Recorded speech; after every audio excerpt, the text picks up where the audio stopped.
तो आज ये जो आज का लेक्चर है हमारा, ये भी पहले पर ही है। नॉलेज एंड करिकुलम में एक दो टॉपिक और रह गए हैं, तो इसको मैं आपको पढ़ा रहा हूँ। काफ़ी महत्वपूर्ण सवाल है जो आज वाला मैं आपको समझाऊंगा। ये वाला सवाल देखो, अंग्रेजी में शब्द होता है क्यूरिकुलम डिज़ाइन। हिंदी में भी कभी कभार इसको डिज़ाइन ही लिख देता है, पाठ्यचर्या डिज़ाइन। इस डिज़ाइन को ये कभी प्रारूप लिखेगा, कभी अभिकल्पना लिखेगा, कुछ भी लिख सकता है ये हिंदी में। अंग्रेजी का शब्द याद रखना, ये हमेशा क्यूरिकुलम डिज़ाइन होगा। और ये जो सवाल है ना, ये सवाल कई बार पूछता है। ये या तो 4 नंबर में पूछेगा, या फिर जो यूनिट 4 है ना, यूनिट 4 जिसमें 8वां और 9वां सवाल होता है, या तो 8वां और 9वां में पूछा गया सवाल। ठीक है, यानी यूनिट 4 का सवाल है, बहुत ही ज़्यादा महत्वपूर्ण सवाल है। एक ही सवाल देखो कितनी बार पूछा गया है अलग अलग रूपों में, तो इसको ध्यान से देखना। ठीक है, अंग्रेजी का शब्द होता है क्यूरिकुलम डिज़ाइन। हिंदी में भी कभी कभार डिजाइन भी लिख देता है, कभी कभार प्रारूप लिख देता है, कभी योजना लिख देता है, कुछ भी लिखे। जब भी सवाल में कंफ्यूज हो ना, पाठ्यचर्या प्रारूप क्या लिख रहा है, तो अंग्रेजी का देखना डिज़ाइन वर्ड है। डिज़ाइन समझते हो ना, जैसे कहते हैं ना कि मोबाइल का डिज़ाइन है, इसका डिज़ाइन है, तो उसी प्रकार जो हमारी पाठ्यचर्या होती है उसका भी जो डिज़ाइन होता होगा, कैसे कैसी होती है, तो उसी को हम पढ़ रहे हैं यहाँ पर, क्यूरिकुलम डिज़ाइन को पढ़ रहे हैं। ठीक है, तो देखो सवाल कैसे कैसे पूछता है। पाठ्यचर्या प्रारूप यानी क्यूरिकुलम डिज़ाइन के प्रत्यय से आपका क्या अभिप्राय है? पाठ्यचर्या प्रारूप को वर्गीकृत कीजिए कि क्या जानते हैं क्या है पाठ्यचर्या प्रारूप, और पाठ्यचर्या प्रारूप को वर्गीकृत करना है कि कौन कौन से प्रकार होते हैं। अगला है विषय केंद्रित अभिकल्पना। ये पाठ्यचर्या प्रारूप का एक प्रकार है, 3 प्रकार के होते हैं ये, तो उसी के बारे में इसने एक बार पूरा पूछ लिया कि भाई वर्गीकृत करो। एक बार पूछा कि विषय केंद्रित अभिकल्पना, देखो यहाँ पर इसने अभिकल्पना लिख दिया।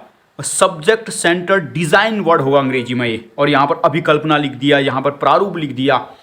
ध्यान देना अंग्रेजी के शब्द को। ठीक है, तो विषय केंद्रित अभिकल्पना, समस्या केंद्रित अभिकल्पना का तुलनात्मक अध्ययन करना है, ये भी एक प्रकार होता है इसका। विषय केंद्रित, समस्या केंद्रित और बाल केंद्रित, 3 प्रकार का होता है। ठीक है, तो यहाँ पर उसके प्रकारों की तुलना पूछ रहा था, यहाँ पर कह रहे थे भाई प्रकार बता दो।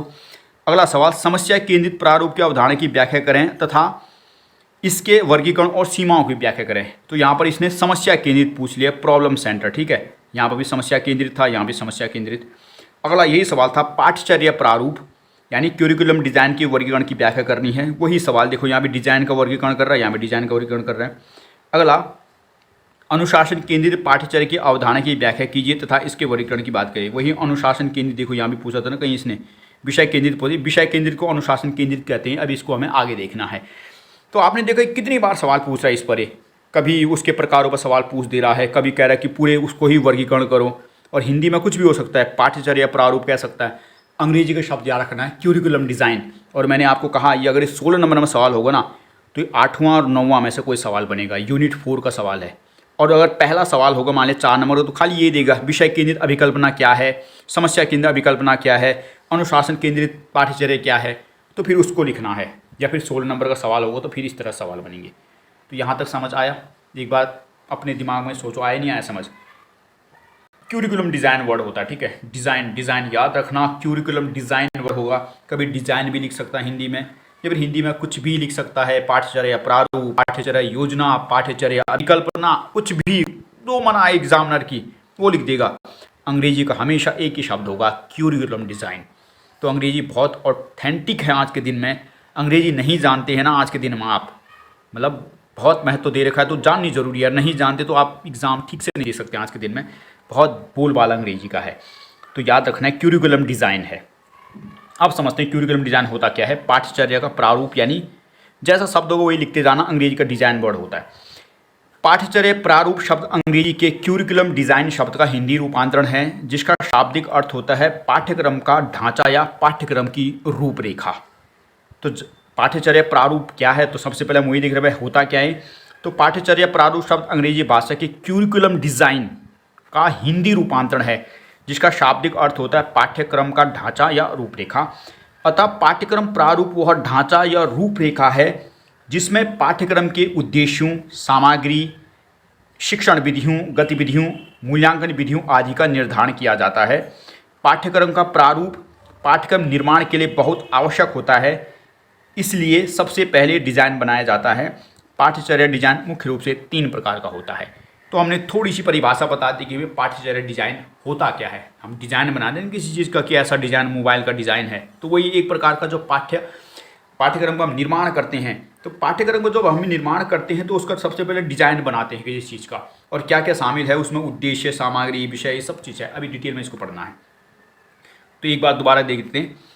पाठ्यचर्या प्रारूप शब्द अंग्रेजी भाषा की क्यूरिकुलम डिजाइन का हिंदी रूपांतरण होता है, जिसका शाब्दिक अर्थ होता है पाठ्यक्रम का ढांचा या रूपरेखा। डिजाइन का मतलब वही रूपरेखा, ढांचा। अतः पाठ्यक्रम प्रारूप वह ढांचा या रूपरेखा है जिसमें पाठ्यक्रम के उद्देश्यों, सामग्री, शिक्षण विधियों, गतिविधियों और मूल्यांकन विधियों का निर्धारण किया जाता है। पाठ्यक्रम का प्रारूप पाठ्यक्रम निर्माण के लिए बहुत आवश्यक होता है। जो हमें डिज़ाइन बनाते हैं ना, वो पाठ्यक्रम को जो निर्माण करते हैं उसके लिए बहुत आवश्यक होता है। इसलिए सबसे पहले डिज़ाइन ही बनाया जाता है। पाठ्यक्रम डिज़ाइन मुख्य रूप से 3 प्रकार का होता है। तो यहाँ तक आपको समझ आए कि भाई डिज़ाइन क्या था और कितने प्रकार का होगा। 3 प्रकार का होता है। देखते हैं कौन कौन से प्रकार है। इस सवाल था ना यहाँ पर, पाठ्यक्रम डिजाइन क्या है और उसके वर्गीकरण बताइए। तो वर्गीकरण कर रहे कौन कौन से प्रकार का होता है। तो जो पाठ्यक्रम डिजाइन होता है, पाठ्यक्रम प्रारूप, इंग्लिश का शब्द याद रखना, डिजाइन वर्ड है, 3 प्रकार का होता है। पहला होता है अनुशासन केंद्रित प्रारूप या अनुशासन केंद्रित डिजाइन भी कह सकते हैं। कभी कभार अनुशासन केंद्रित पाठ्यक्रम भी कहता है। ये कुछ भी लिख देगा अंग्रेजी में, लेकिन हिंदी का शब्द, हिंदी में लिख देगा। अंग्रेजी में एक वर्ड होता है डिसिप्लिन सेंटर्ड डिजाइन, वर्ड होगा अंग्रेजी में लिखा हुआ, ठीक है। Discipline centre design, problem centre design और लर्नर सेंटर डिज़ाइन अंग्रेजी के शब्द है। हिंदी में क्या है, अनुशासन केंद्रित प्रारूप कहते हैं। इसी को ही विषय केंद्रित प्रारूप भी कहते हैं और इसी को शिक्षक केंद्रित प्रारूप भी कहते हैं। एक के 3 नाम क्यों हैं? वो इसलिए होते हैं क्योंकि जो ये डिज़ाइन होता है ना, इसमें विषय को बहुत अधिक महत्व दिया जाता है। यानी आज के दिन में जो हम पढ़ते हैं वो यही है, जिसमें विषय को, हिंदी, अंग्रेजी, गणित आदि किताबें होती हैं तो विषय को बहुत अधिक महत्व देते हैं। विषय को महत्व देते हैं तो विषय पढ़ाने के लिए शिक्षक का बहुत उपयोग होता है। बिना शिक्षक के आप समझ नहीं सकते, इसलिए उसको शिक्षक केंद्रित प्रारूप भी कहते हैं। और जब शिक्षक पढ़ाता है तो भाई अनुशासन में रखते हैं बच्चों को, इसलिए इसको अनुशासन केंद्रित भी कहते हैं। तो तीनों का मतलब एक ही है, अनुशासन केंद्रित हो, विषय केंद्रित हो, शिक्षक केंद्रित हो। अंग्रेजी में डिसिप्लिन सेंटर डिज़ाइन बोलते हैं। दूसरा होता है समस्या केंद्रित प्रारूप, अंग्रेजी में प्रॉब्लम सेंटर डिज़ाइन, जिसमें समस्या केंद्र में रखी जाती है। बच्चों को समस्या दी जाती है और फिर उसका हल ढूंढते रहते हैं बच्चे, उसको कहते हैं समस्या केंद्रित डिज़ाइन। और तीसरा होता है छात्र या बाल केंद्रित डिज़ाइन, लर्नर सेंटर्ड करिकुलम, यानी सीखने वाले को ध्यान में रखकर पाठ्यक्रम बनता है। तो 3 प्रकार का प्रारूप आपने समझा। अनुशासन केंद्रित, शिक्षक केंद्रित कहते हैं या विषय केंद्रित कहते हैं। दूसरा समस्या केंद्रित और तीसरा छात्र केंद्रित या बाल केंद्रित, अंग्रेजी में लर्नर सेंटर करिकुलम कहते हैं, ठीक है। तो 3 प्रकार का पाठ्यक्रम डिज़ाइन को हमने समझा। समझ लो डिज़ाइन का मतलब कि भाई किस किस प्रकार के पाठ्यक्रम हमारे पास होते हैं। 3 प्रकार का होता है। पहला अनुशासन केंद्रित। अनुशासन केंद्रित का सामान्य मतलब होता है कि जहाँ पर अनुशासन यानी किताबों को ध्यान में रखा जाता है, किताब को ध्यान में रखकर ही पूरा पाठ्यक्रम निर्धारित हो रहा है, उसको कहते हैं विषय केंद्रित, शिक्षक केंद्रित कहते हैं और अनुशासन केंद्रित भी कहते हैं। समस्या केंद्रित, समस्या को केंद्र में रखकर पूरा पाठ्यक्रम समस्या पर ही केंद्रित है, समस्या दी जाती है, उसका सॉल्व करना बच्चे को। और तीसरा होता है बाल केंद्रित। बाल केंद्रित में बच्चे को फोकस में रखा जाता है, उसके इर्द गिर्द बच्चे की रुचि, क्षमता आदि, इसके आधार पर पाठ्यक्रम को बनाया जाता है। तो समस्या केंद्रित आज भारत में लगभग यही चलता है, जो पहला वाला है, ये वाला अनुशासन केंद्रित, क्योंकि किताबों को ज़्यादा महत्व दिया जाता है। ये समस्या केंद्रित प्रारूप तो बहुत कम ही चलता है, और जो विदेश होते हैं उसमें ये चलता है चिल्ड्रन सेंटर, यानी बच्चे को केंद्र में रखा जाता है, बच्चे पर पूरा फोकस होता है कि बच्चे की रुचि, क्षमता क्या है, उस हिसाब से पाठ्यक्रम बनता है। तो ये भारत में चल रहा है, पाश्चात्य में चलते, ये पाश्चात्य में ही चलता है ज़्यादातर। तो इस प्रकार के डिज़ाइन किया जाता है पाठ्यक्रम का। तो आई समझ आपको। अब देखते हैं अनुशासन केंद्रित प्रारूप। जो अनुशासन केंद्रित प्रारूप है, पहला वाला क्या है, यह एक ऐसा पाठ्यक्रम है। अगर देखो पाठ्यक्रम शब्द होगा ना, पाठ्यक्रम ही लिख देना, अंग्रेजी में डिज़ाइन वर्ड होगा, ठीक है। यह एक ऐसा पाठ्यक्रम है जिसका निर्माण विषय को केंद्र में रखकर किया जाता है और विभिन्न विषयों के आधार पर छात्रों को ज्ञान प्रदान करने का प्रयास किया जाता है। यानी सब्जेक्ट को सेंटर में रखा जाता है कि भाई हिंदी की किताब है, ये अंग्रेजी की किताब है, ये गणित की किताब है, और उनके आधार पर पाठ्यक्रम बनाया जा रहा है। ऐसा पाठ्यक्रम जिसका निर्माण विषय को केंद्र में रखकर किया जाता है और विभिन्न विषयों के आधार पर छात्रों को ज्ञान प्रदान करने का प्रयास किया जाता है। इस प्रकार के पाठ्यक्रम में प्रत्येक विषय की अपनी अपनी किताब होती है और उन किताबों के अनुसार ही कक्षा में शिक्षक को पढ़ाना होता है। इसलिए शिक्षक और छात्र पहले से ही जानते हैं कि उन्हें क्या और कितना पढ़ना है और शिक्षक को क्या पढ़ाना है। तो बाल अनुशासन केंद्रित पाठ्यक्रम का सिंपल सा मतलब हुआ कि ऐसा पाठ्यक्रम जिसको किताबों को ध्यान में रखते हुए पाठ्यक्रम बनाया गया है।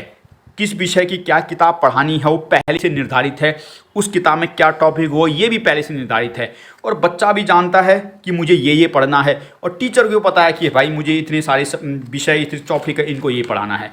तो यही है शिक्षक केंद्रित, इसी को ही अनुशासन केंद्रित भी कहते हैं और इसी को ही विषय केंद्रित भी कहते हैं। ठीक है, तो आपने यहाँ तक समझ लिया, आगे बढ़ेंगे। इस पाठ्यक्रम में विषयों पर फोकस किया जाता है, इसलिए इसे विषय केंद्रित पाठ्यक्रम कहते हैं। तो विषय केंद्रित क्यों कहते हैं? पूरे विषय पर फोकस है ना, कि हिंदी की किताब, अंग्रेजी की किताब, संस्कृत की किताब, तो विषय केंद्रित क्योंकि विषय पर फोकस है। और इस विषयों के माध्यम से बच्चों को अनुशासित रखा जाता है, इसलिए इसको अनुशासित केंद्रित भी कहते हैं। और शिक्षक का महत्व अधिक होता है, इसलिए शिक्षक केंद्रित भी कहते हैं। तो तीनों का मतलब एक ही है। विषय केंद्रित क्यों? क्योंकि विषय की प्रधानता है, विषय पर पढ़ाने पर बल दिया गया है। आप क्षमता कितनी है, समझ रहे हो नहीं समझ रहे हो, कोई फर्क नहीं पड़ता, हमको विषय को आपको पढ़ना है। गणित की किताब है, भले ही बच्चा नहीं पढ़ पा रहा, लेकिन वही पढ़ानी है क्योंकि विषय केंद्रित है। अनुशासन केंद्रित क्यों? क्योंकि अनुशासन में रखकर बच्चों को पढ़ाना होता है, तो अनुशासन केंद्रित है। और शिक्षक केंद्रित क्यों? क्योंकि शिक्षक का अधिक महत्व है ना, किताब को पढ़ाने के लिए शिक्षक की ज़रूरत है, इसलिए शिक्षक केंद्रित भी कहते हैं। और अंग्रेजी में एक ही शब्द होता है, वो है डिसिप्लिन सेंटर्ड करिकुलम। ठीक है, DCC। तो यहाँ तक समझ आई। ऐसा पाठ्यक्रम जिसमें किताब को केंद्र में रखकर सब कुछ गतिविधि किताब के इर्द गिर्द घूम रही है, किताब ऊपर बल दिया गया है, बस किताब को ध्यान में रखकर ही पाठ्यक्रम का निर्माण किया गया है, ऐसे पाठ्यक्रम को हम डिसिप्लिन सेंटर्ड करिकुलम कहते हैं। अनुशासन केंद्रित पाठ्यक्रम, शिक्षक केंद्रित पाठ्यक्रम या फिर पुस्तक केंद्रित पाठ्यक्रम, तीनों का मतलब एक जैसा ही होगा। अब इसकी कुछ लाभ देख लेते हैं। ये लाभ बहुत महत्वपूर्ण नहीं है, लेकिन थोड़े बहुत 3-4 पॉइंट याद कर लेना। इसकी जो सीमाएं होंगी ना उसको पढ़ेंगे अभी, ये महत्वपूर्ण है। सीमाएं, जो लिमिटेशंस होंगी इसकी, क्योंकि जो भी इससे पहले जो सवाल पूछे गए सीमाओं पर ज़्यादा पूछे गए हैं। थोड़े बहुत लाभ भी देखते हैं अनुशासित केंद्रित पाठ्यक्रम के।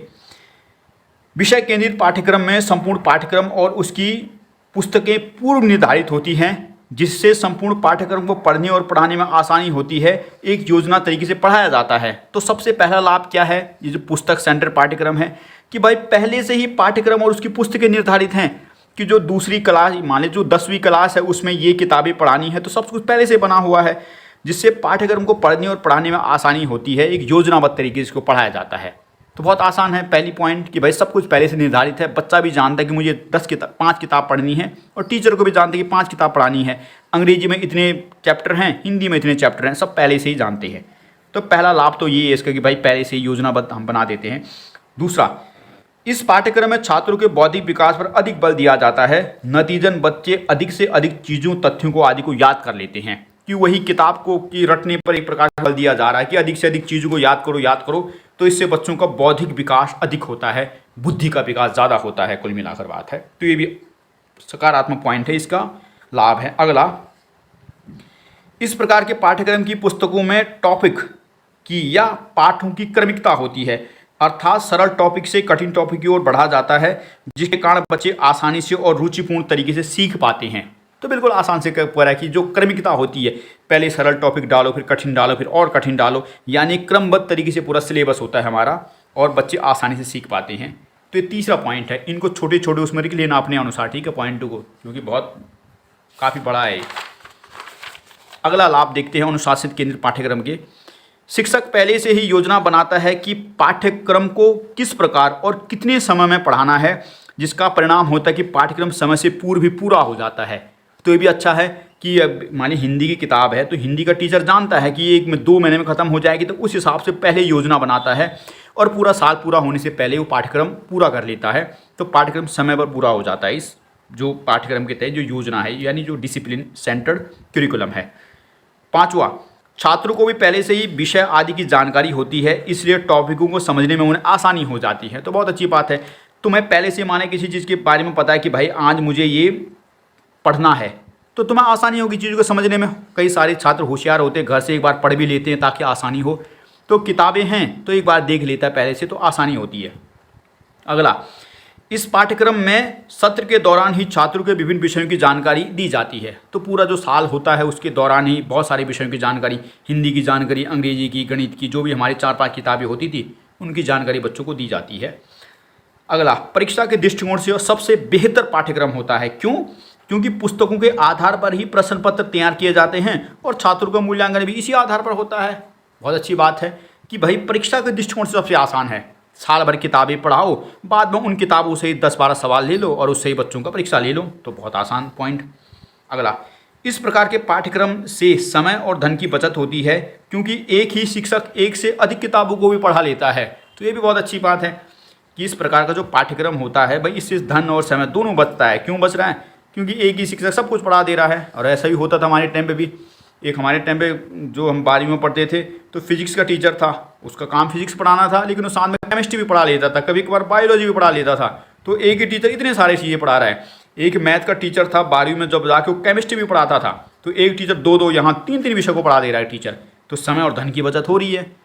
तो ये था क्यूरिकुलम सेंटर, कौन सा था, डिसिप्लिन सेंटर, यानी जो विषय केंद्रित जो प्रारूप है उसके पॉइंट हमने देखे। सकारात्मक बिंदु क्या है इसके, जो हमारे स्कूल आदि में यही चलता है, किताब वाला ही चलता है, किताब पर फोकस है भाई, ये किताबें पढ़ाओ, ठीक है।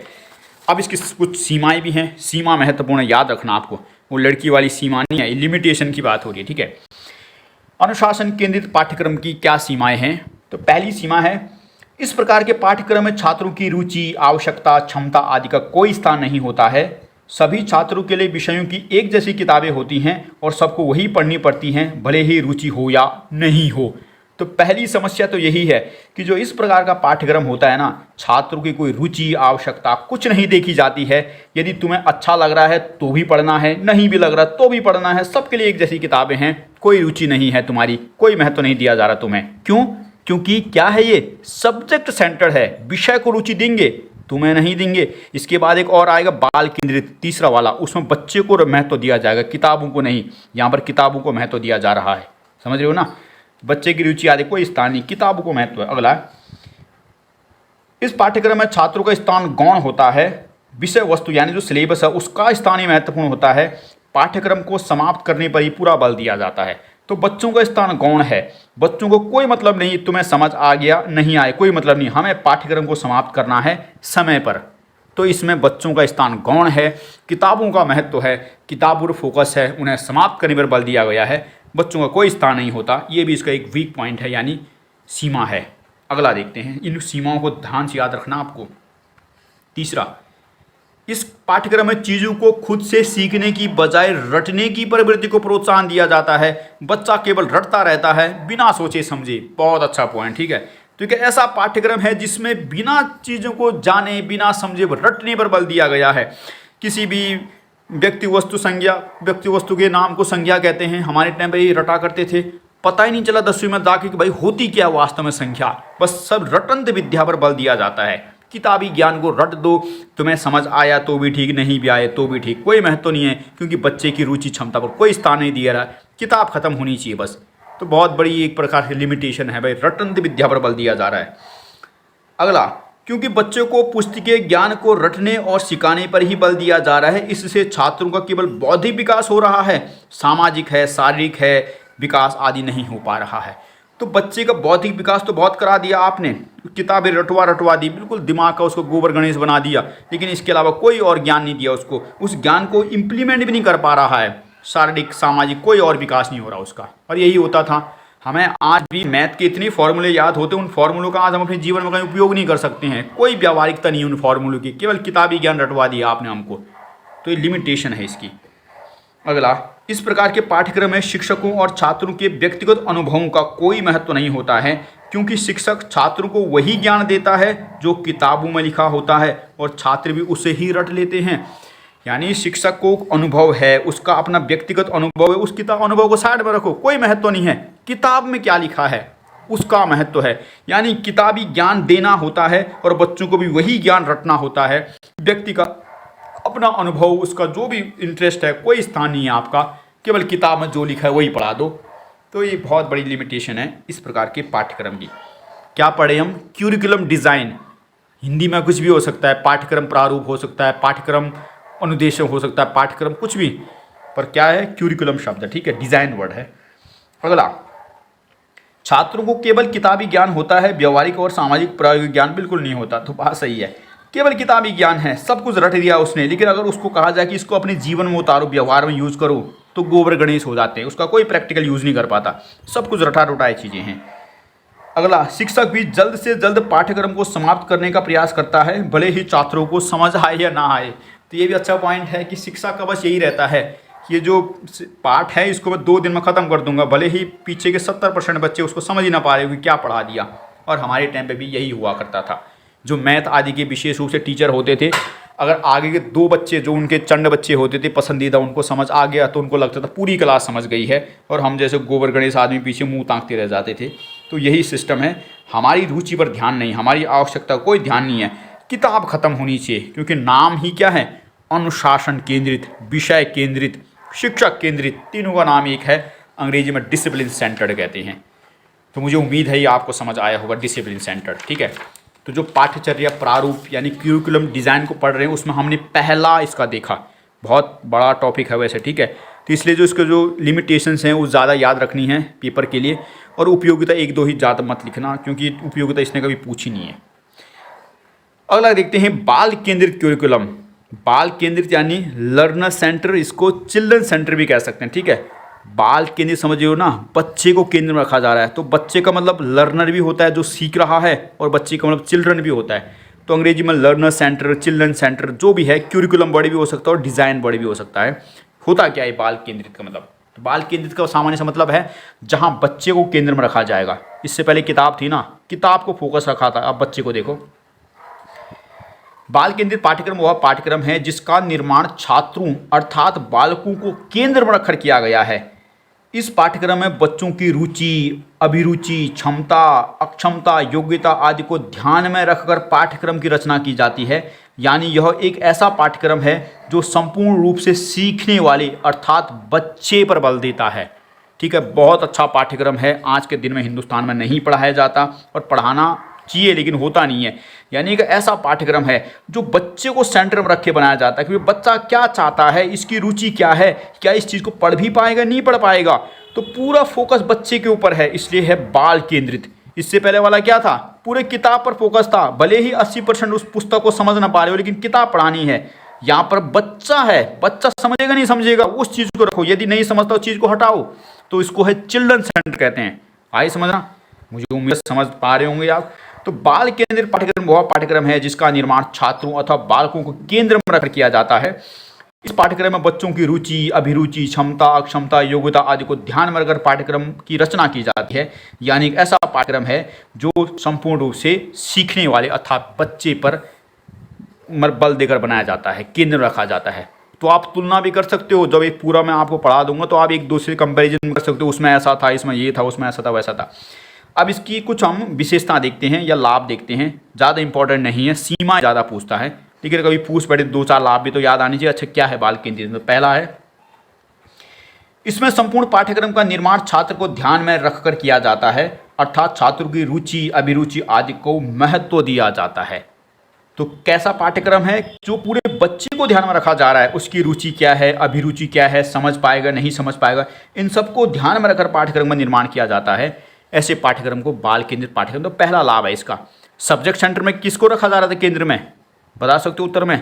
किताब को रखा जा रहा था। बच्चे की रुचि अभिरुचि कोई स्थान नहीं था, तुम समझ रहे हो नहीं समझ रहे कोई मतलब नहीं, हमको किताब महत्वपूर्ण थी। यहाँ किताब महत्वपूर्ण नहीं, बच्चा समझना चाहिए। दूसरा लाभ है, इस प्रकार के पाठ्यक्रम में शिक्षक की भूमिका केवल एक मार्गदर्शक की होती है, अर्थात शिक्षक का महत्व कम हो जाता है, छात्र को महत्व अधिक दिया जाता है। तो इस प्रकार के पाठ्यक्रम में शिक्षक का स्थान बहुत ही कम होता है, बच्चे का स्थान महत्वपूर्ण है। शिक्षक का स्थान कम है, किताब का स्थान कम है, बच्चे का स्थान महत्वपूर्ण है। इससे पहले वाले में किसका स्थान था? शिक्षक का, किताब का, तभी तो नाम था उसका विषय केंद्रित। यहाँ बाल केंद्रित है, बच्चे का महत्व अधिक हो गया है। शिक्षक को साइड में रखो, किताब को साइड में रखो, बच्चे को महत्व दो। तीसरा, इस प्रकार के पाठ्यक्रम में बच्चों पर कोई दबाव नहीं होता है, वे प्राकृतिक और स्वतंत्र रूप से सीखते हैं। शिक्षक बच्चों के ऊपर अपने अनुभव, विचार आदि को, योजना आदि को थोपता नहीं है, इसलिए यह उपयोगी होता है।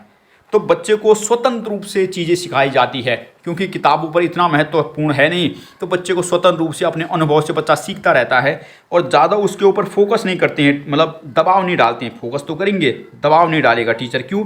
क्योंकि टीचर की भूमिका एक मार्गदर्शक की है, फैसिलिटेटर है, एक प्रकार से सेवा प्रदाता। ये शब्द याद आ रहा आपको, मैंने पहले भी पढ़ाया था कि टीचर की भूमिका सेवा प्रदाता की है। तो ये सेवा प्रदाता के रूप में यहाँ पर शिक्षक काम कर रहा है, उसकी भूमिका बहुत ही नगण्य हो जाती है। अगला पॉइंट है, संपूर्ण पाठ्यक्रम को छात्रों की रुचियों के अनुसार डिजाइन किया जाता है, इसलिए शिक्षक अधिगम प्रक्रिया में छात्र सक्रिय रूप से भाग लेते हैं और पढ़ना और पढ़ाना रुचिकर हो जाता है। कि जो भी पूरा का पूरा पाठ्यक्रम है वो बच्चों की रुचियों के अनुसार ही आपने बनाया है, तो इससे नतीजन है कि भाई जो बच्चे भी होंगे वो बढ़ चढ़ कर भाग लेते हैं, रुचि उन्हें आनंद आता है पढ़ने में। पांचवा, सीखने और सिखाने की प्रक्रिया को बच्चों के अनुसार विकसित किया जाता है। तो जो भी हम पढ़ा रहे हैं, सिखा रहे हैं, वो बच्चों के अनुसार डिज़ाइन करते हैं कि भाई बच्चा सीख पाएगा, नहीं सीख पाएगा, कैसे सीखेगा उससे। अगला, इस पाठ्यक्रम की सबसे महत्वपूर्ण विशेषता यह है कि बच्चों को विषयों की रटवाया नहीं जाता है, बल्कि वे खुद से सीखते हैं। सबसे महत्वपूर्ण विशेषता ये है कि इस पाठ्यक्रम में बच्चों को रटवाया नहीं जा रहा, वे खुद से सीख रहे होते हैं कि हाँ हाँ ठीक है, क्योंकि स्वतंत्र रूप से आपने उनको सीखने के लिए छोड़ रखा है। तो ये भी समझ आया होगा। तो अब मैं अगर आपसे तुलना करवाऊँ इससे पहले वाले में, इसमें तो दो 4 पॉइंट तो आप कह सकते हो ना। पहले वाले में क्या था कि पहले वाले में किताबों को महत्व दिया जा रहा था, इसमें बच्चे को महत्व दिया जा रहा है। पहले वाले में रटने पर महत्व दिया जा रहा था, दिमाग पर महत्व दिया जा रहा था, इसमें बच्चे को रटने के लिए महत्व नहीं दिया जा रहा है। उसमें बच्चे को शिक्षक की भूमिका बहुत अधिक हो गई थी, शिक्षक जो करेगा वही होगा, किताबें हैं उसी की हैं। इसमें शिक्षक की भूमिका फैसिलिटेटर की हो गई है, केवल निर्देश आदि दे रहा है। उसमें बच्चे को रटने पर बल दिया जा रहा है, इसमें बच्चे को अपनी अनुभव से सीखने पर बल दिया जा रहा है। तुलना भी कर रहे हो ना चीज़ों की, ये मैंने भी बहुत याद नहीं किया है, पढ़ते पढ़ते मुझे भी याद हो जा रहा है चीज़ें, ये तो ऐसी याद रखनी है, ठीक है। अब देखते हैं बाल केंद्रित छात्र केंद्रित पाठ्यक्रम की सीमाएं क्या हैं, कमी क्या है, ये महत्वपूर्ण है, सीमाएं ज़्यादा पूछता है, ठीक है। तो पहली कमी है, कक्षा में अनेक प्रकार के छात्र होते हैं, उनकी आयु, क्षमता, योग्यता, रुचि, अभिरुचि भिन्न भिन्न होती है, इसलिए प्रत्येक छात्र के अनुरूप पाठ्यक्रम का निर्माण करना और पढ़ाना किसी भी शिक्षक के लिए आसान कार्य नहीं होता है, यह काफ़ी कठिन काम है। तो बहुत अच्छा पॉइंट है कि भाई कक्षा में मान लिया 100 छात्र हैं, तो उन 100 के छात्रों की रुचि, क्षमता, अभिरुचि अलग अलग होगी, तो क्या एक शिक्षक सबको उसी तरह पढ़ा सकता है? कितना कठिन काम है कि हर एक को देखूं मैं कि हाँ हाँ बच्चा इसको समझ नहीं आ रहा, इसको ये समझ आ रहा, तो कब तक पढ़ाता रहेगा एक टीचर। इसलिए बहुत ही बोझिल काम होता है इस प्रकार का पाठ्यक्रम में पढ़ाना। तो कल को जब आप टीचर बनेंगे तो ऐसे ही माने 100 प्रकार के बच्चे हैं, 100 के 100 दिमाग खा रहे हैं, तो कैसे पढ़ाओगे भाई। ऊपर पॉइंट तो बहुत अच्छे थे इसके, लेकिन कमियां भी तो देखो, इतनी भयानक कमी, कैसे समझाऊंगा इनको भाई। एक बच्चे को समझाना बहुत कठिन होता है, 1000 बच्चे को कैसे समझाओगे। तो ये कक्षा में अनेक प्रकार के छात्र होते हैं, उनकी आयु, क्षमता, योग्यता, रुचि, अभिरुचि भिन्न भिन्न होती है, इसलिए प्रत्येक छात्र के अनुरूप पाठ्यक्रम का निर्माण करना और फिर इसको पढ़ाना किसी शिक्षक के लिए बिल्कुल आसान काम नहीं होता। तो पहली इसकी जो मतलब सीमा है वो बहुत ही कठिन है। दूसरा देखो, इस पाठ्यक्रम में शिक्षक को बच्चों की रुचियों, क्षमताओं, आयु, योग्यता आदि के अनुसार पढ़ाना होता है, जिसके कारण एक शिक्षक अपने ज्ञान, अनुभव और कौशल क्षमता को प्रदर्शित नहीं कर पाता है। ये भी बहुत अच्छा है कि मान लीजिए शिक्षक को बहुत अच्छा अनुभव है पढ़ाने का, लेकिन उसे पता है कि जो सामने वाले बच्चे हैं वो सारे गोबर गणेश हैं, तो फिर वो अनुभव का प्रयोग थोड़ी कर पाएगा, उसको वैसे ही पढ़ाना होगा उनको, क्योंकि उनकी रुचि क्षमता के अनुसार पढ़ाना है। और मान लीजिए बच्चे की रुचि ही है, मान लीजिए क्रिकेट नहीं कुछ और, मान लीजिए बच्चे की रुचि ही है दिन भर खेल खेलने की, और टीचर चाहते कि नहीं गणित के सवाल में पढ़ाऊँ, तो फिर बच्चे की रुचि के अनुसार आपको खेल ही खिलाना पड़ेगा। तो फिर टीचर को तो अपना अनुभव और कौशल का कभी प्रदर्शन ही नहीं कर पाएगा। भाई मेरे भीतर कितनी क्षमता है मैं उसको कभी बता ही नहीं पाऊंगा, क्योंकि आपको वैसा पढ़ाना जैसा बच्चा चाहता है, और बच्चा क्या चाहेगा, वही जो सबसे आसान लगेगा उसको। तो टीचर को अपना पूरा कौशल यहाँ पर दिखाने का मौका नहीं मिलता है। दूसरी लिमिटेशन भी इसकी है। तीसरी लिमिटेशन देखते हैं, इस पाठ्यक्रम का केंद्रीय बिंदु बच्चे होते हैं, यानी बच्चों को केंद्र में रखकर उनकी आवश्यकताओं और क्षमताओं के अनुसार पढ़ाना होता है, इसलिए पाठ्यक्रम को समय पर पूरा करना एक शिक्षक के लिए बहुत ही कठिन कार्य होता है।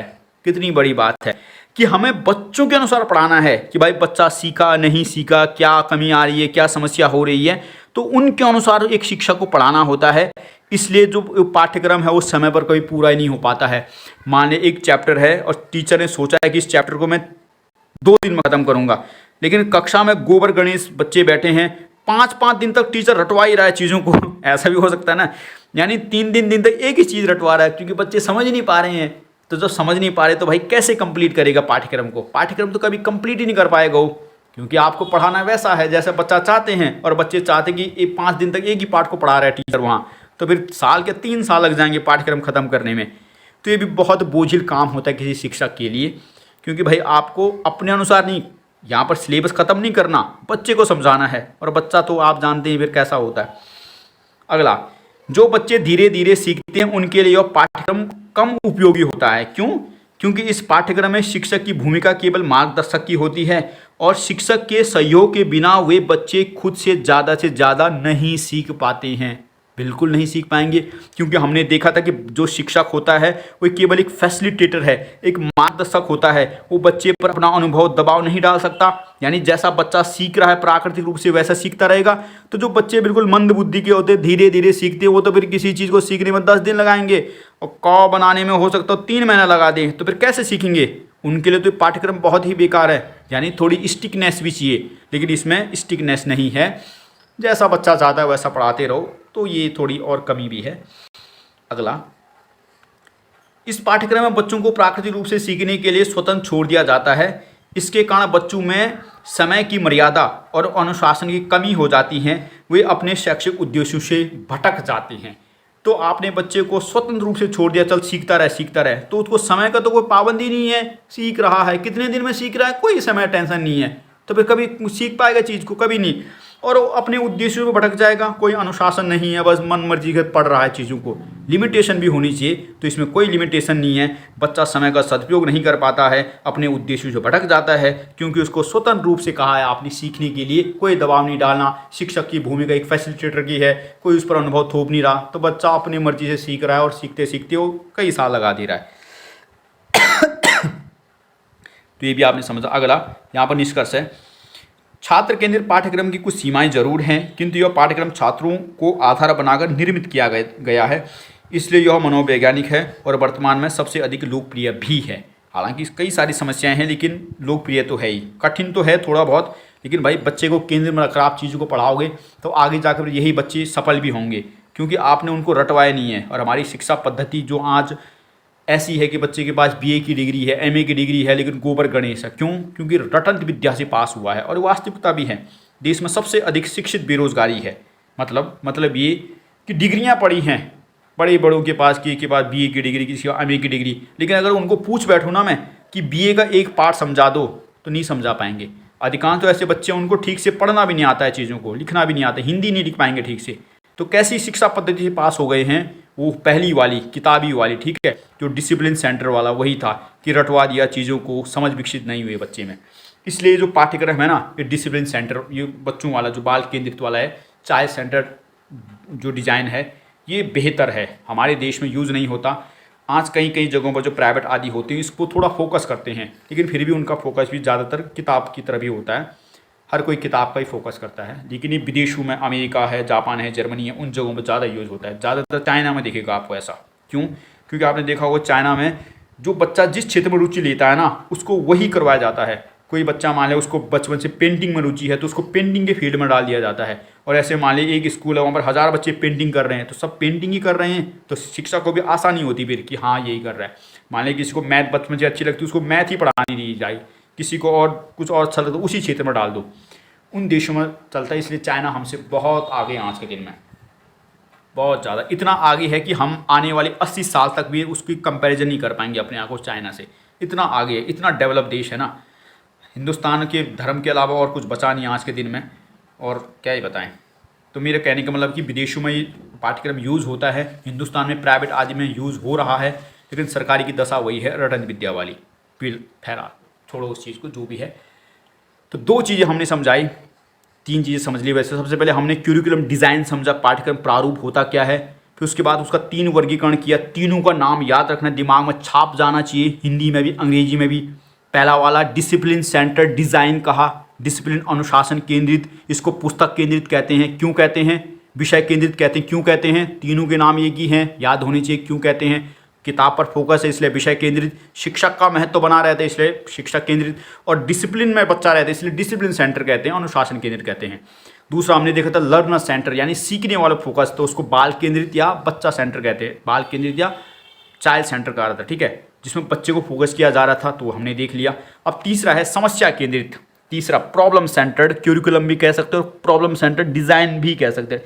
क्यूरिकुलम लिखा डिज़ाइन ही वर्ड होगा अंग्रेजी में, ठीक है, प्रॉब्लम सेंटर डिज़ाइन, और हिंदी में तो कुछ भी हो सकता है, समस्या केंद्रित पाठ्यक्रम, समस्या केंद्रित डिज़ाइन, समस्या केंद्रित प्रारूप। हिंदी की तो क्या ही बोलूँ मैं, आज के दिन में बर्बाद करके रख दिया है निर्माताओं ने। इसलिए नहीं कर दिया बर्बाद कि हिंदी बेकार भाषा है, इसलिए कर दिया कि उसकी कोई महत्वता नहीं है आज के दिन में, जिसका मन जो आता है वो अनुवाद कर देता है, कोई ना बोलने वाला, ना कोई ऐसी प्रणाली जो उसको ठीक से कर सके कि भाई ऐसा क्यों है, एक ही शब्द 10-10 जगह पर यूज़ कर रहे, मतलब क्या है, इस समझ नहीं आता।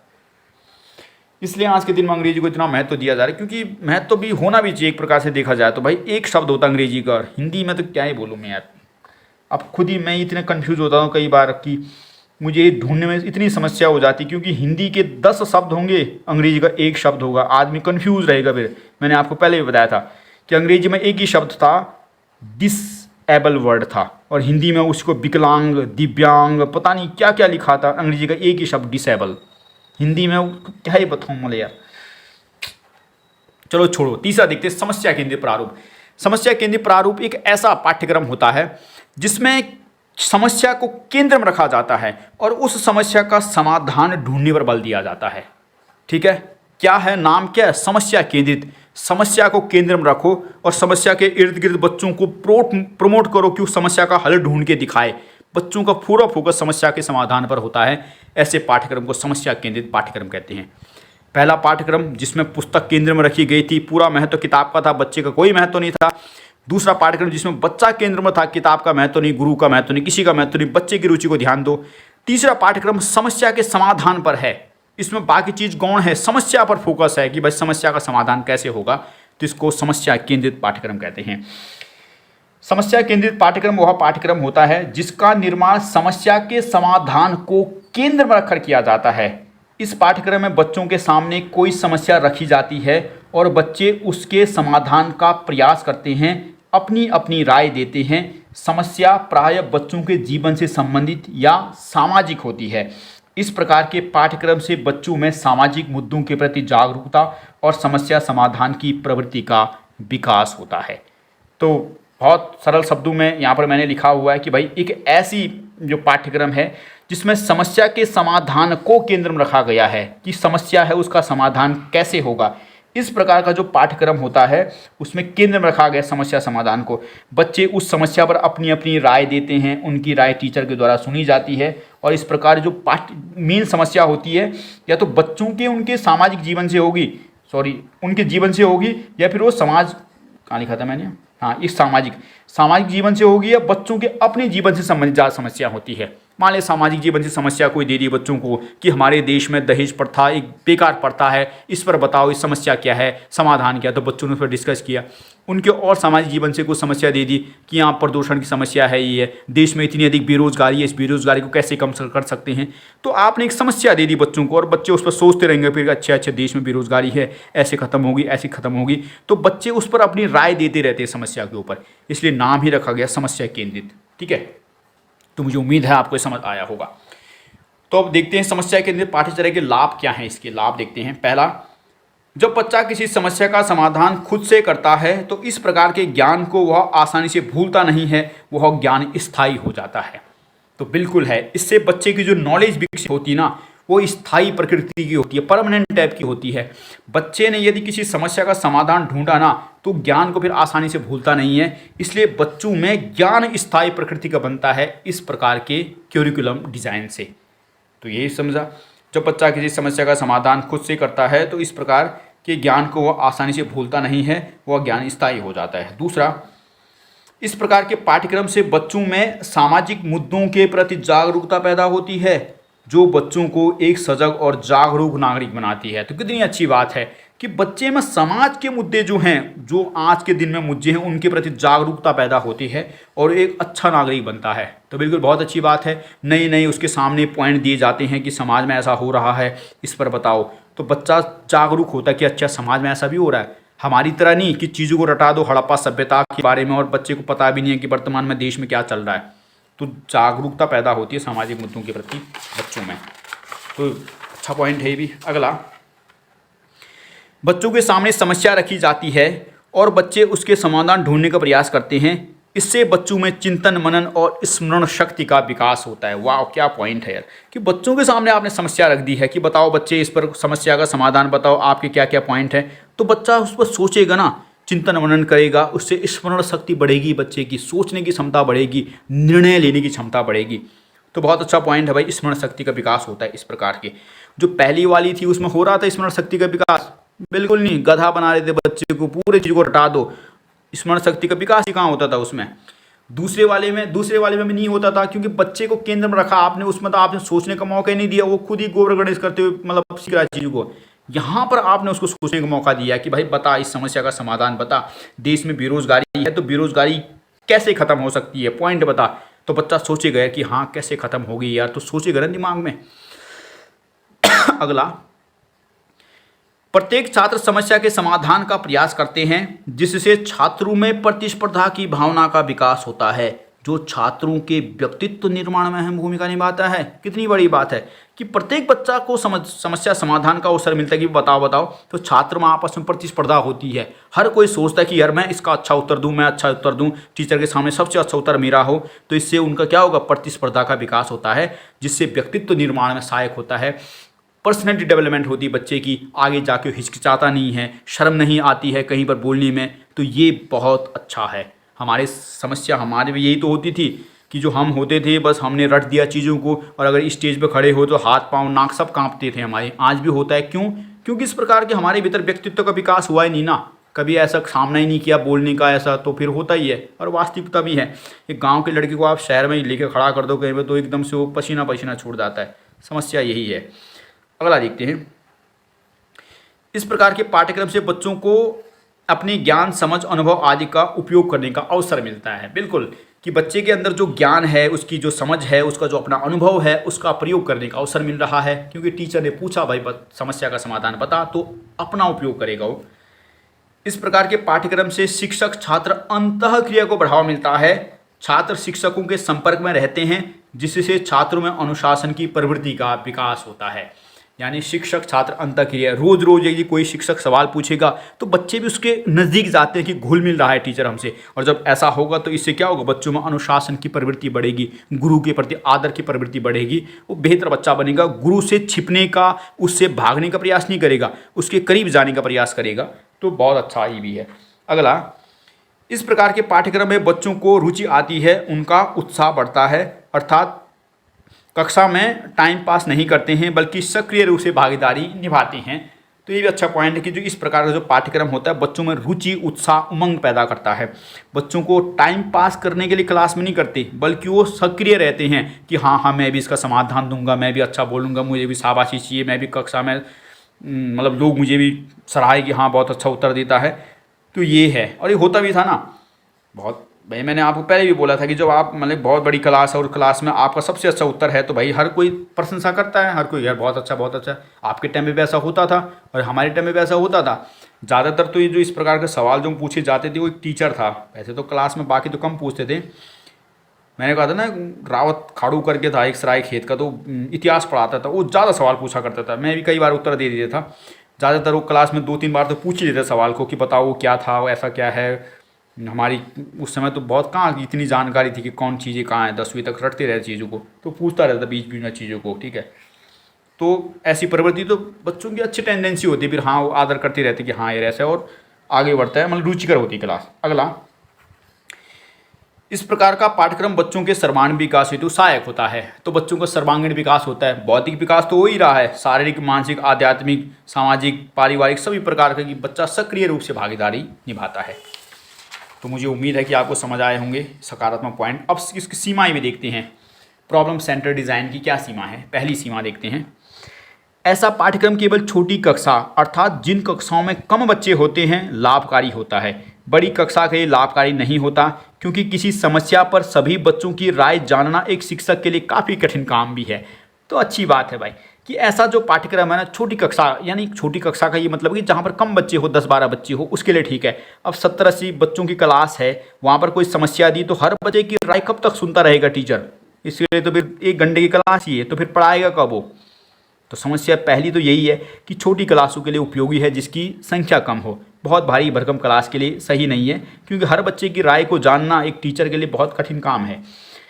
अगला, इस प्रकार के पाठ्यक्रम में अधिकांश समय समस्याओं के समाधान में ही व्यय हो जाता है, जिसके कारण एक शिक्षक को पाठ्यवस्तु यानी सिलेबस को पढ़ाने में कम समय मिलता है।